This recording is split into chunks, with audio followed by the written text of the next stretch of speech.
It's alright. Nkulamusiza kwenye mukwano gwange naje sinzo bango otuwuliriza webale kwekumira ku mayingo gano aga Yugi Update TV era ng'okola kyamaanyi nnyo. Mukulikeeyo obwakedde mbakulisaayo nnyo gye mwatambulidde abagenzi okulamaga nammwe mbakulisaayo nnyo newankubadde waliyo abakonkomaliddeyo bagamba tebalina ntambula gy'oba nti baali bagenda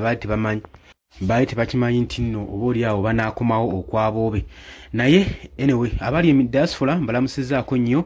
mwe bali kwekumira ku Yugi Update TV mwabajja ne musubscribinga nammwe mbagala nnyo mukola ekintu ekyamaanyi nnyo ddala kakati nno General Muhoozi Kainerugaba Chief of Defence Force ngawe mumanyi ennaku zino ekibiina kino ekya National Unity Platform saako ne ba foot soldiers bamulumiza ddala omutwe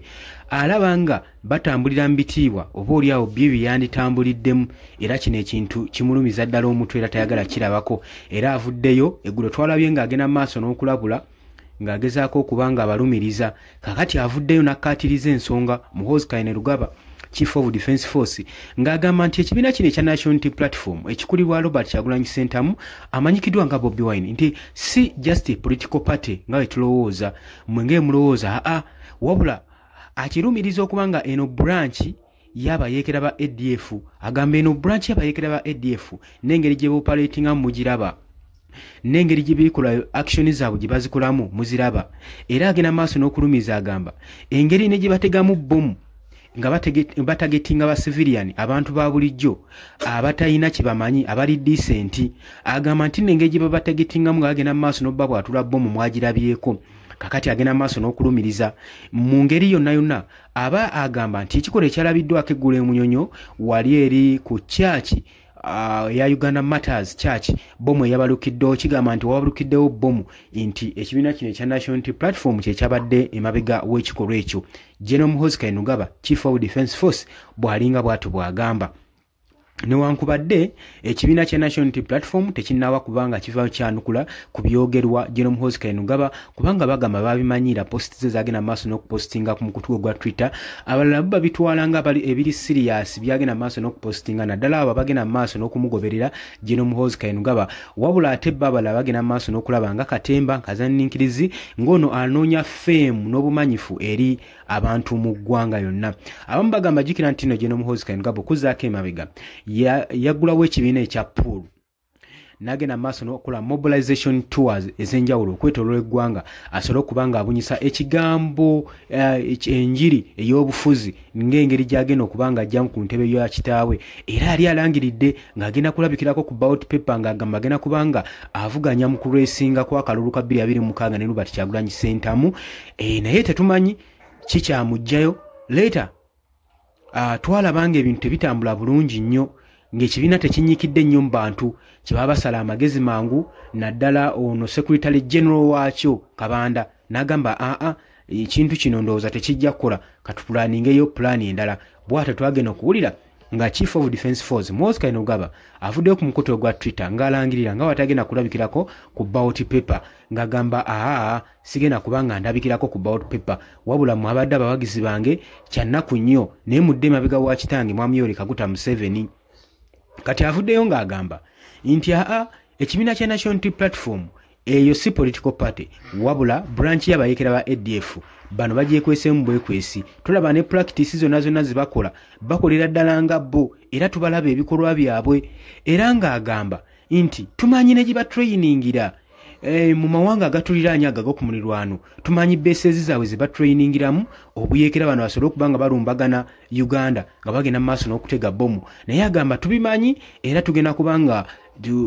tukola raid tujja kuba nga tukola raid mu nfo zaabwe era tujja kuba nga tubaanika agamba era mu kaseera katono nnyo bajja kuba nga bejjusa ab'ekibiina kino ekya National Unity Platform atagetinze nnyo ba foot soldiers bano nno si ba foot soldiers mbiye nga balowooza abula bano bawagizi b'ekibiina eyo just uniform gye bambala obwambazi era nga mu mateeka kikkirizibwa ekibiina okubeera ne uniform nga woolaba ekya NRM kirina uniform eya yellow woolaba ekya DP kirina uniform eya green nga woolaba ekya FDC kirina eya blue ekya pool kirina eya black ate yo efaananira ddala n'ey'amagye naye tebavangayo kwogera ku nsonga eno tetulabanga yavaayo gikona mu lunwe wabula balaba oludda luno oluvuganya gavumenti oluli ku opposition party gye bagenda maaso n'okusongamu olunwe ku bikolwa byayo. Tetumanyi ddala Muhoozi byayogera anaabituukiriza, kubanga tulabyeko emabegako awo nga gyayogera ebintu tugenza okulaba Eddie Mutwe amukutte amukyunyizza awoza ali mu basement ye ke kwegamba ebintu ebyenjawulo ebigenda maaso. Newankubadde masekati g'abakulembeze bagenda maaso n'okuraisinga concerned eri ebikolwa bya General Muhoozi Kainerugaba era nga bagenda maaso n'okuteeka Yoweri Kaguta Museveni akazito ku pressure y'amaanyi ennyo nga bagamba waaki tavaayo n'akangavula mutabani we Muhoozi Kainerugaba ku bikolwa eby'amaanyi byagenda maaso n'okukola eby'effujjo ebivumirirwa eddembe ly'obuntu saako n'ebikyoboola demokrasiya saako ne constitution gitatana y'eggwanga. Ebyo ebikolwa ng'ebyo birabikiddwako, naye mwami Yoweri Kaguta Museveni tavangayo kutekinga action n'emu ku bikolwa nga bino eri mutabani we Muhoozi Kainerugaba. Kakati ekibiina kisigadde nga kiri sitaaka olw'okukitagetinga naddala mu kaseera kano nga Parliament yakayisa etteeka lya UPDF amendment bill eriwa military omwaganya okukozesa ba civilian mu military court, ng'era bagamba ekyaleetera amendment bill eno nga batagetinze ba foot soldiers b'ekibiina kya National Unity Platform nga bwe baagala okuteeka mu military court naddala mu kano akaseera aka 2026 general elections. Bagamba mu kaseera ka campaign abawagizi bano aba National Unity Platform singa banaasigala nga bambala kalene ya red kyandibafuukira ekizibu, bajja kulaga amaanyi nga geekubidde side emu political party emu. Kakino ekintu bagezaako nnyo kirwanyisa, bagezaako nnyo kirwanyisa okulaba nga tekigamba tekibaako ngeri ki gye kibakubamu oba gye kibalabisaamu. Yesu ng'akyolaba n'etteeka baaliisa mu bwangu basobole okuba nga batagetinga aba foot soldiers bano ab'ekibiina kino ekya National Unity Platform. Newankubadde Minister of Defence tennavaayo kwogera ku nsonga eno kubanga bagikoowoola dda, Parliament yagikoowoola dda eveeyo kugamba ejje eyanike uniforms amagye ge gateekeddwa okuba nga gambala bye bakozesa ne byatagosesa, baleme okulumiriza ekibiina kya National Unity Platform okwambala uniform zaabwe ne kala zaabwe. Kakati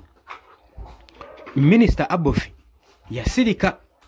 tabreaking nga silence ku nsonga eno era talina kyagyogerako, bali awo basirise kubanga bakimanyi kino kibakola kiwabya ggwanga era ne mu mateeka tekiriimu, baba kyobola ssemateeka w'eggwanga Uganda gwali eyampuliriza.